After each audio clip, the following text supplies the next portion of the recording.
Point, San Fernando City, La Union ay ang operasyon ng mini Fiesta Casino sa naitinayo pa noong 2006. Narito ang report. Matapos tanggihan sa Baguio City, itinayo ang Fiesta Casino sa Poro Point, isa sa mga ipinagmamalaking tourist destination ng San Fernando, La Union. We looked at the development of Poro to increase our tourism industry in the province of La Union. 2006 nang maging operational ang casino. Matapos aprubahan nila dating Mayor Neri Gene Ortega at dating Governor Victor Ortega ang proposal ng Thunderbird Gaming Corporation. Anila, nakatulong umano ang casino sa lalong pag-unlad ng Poro Point. Good for the city.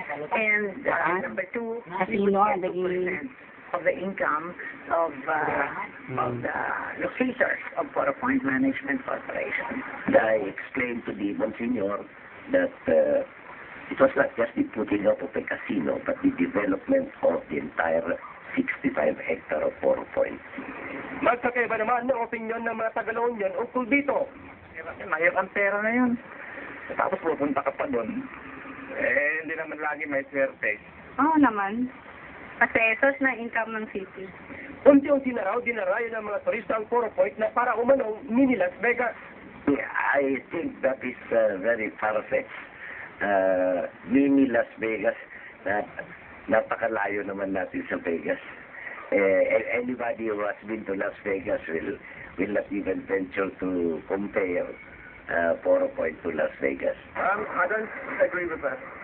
Like I said before, we've had a lot of tourists coming here, people from outside the region, from outside the Union. So I don't think it really matters where you're going to put a casino. People will come and gamble if the facilities are available. Hati man ang opinyon ng mga tao ukol sa operasyon ng kasino.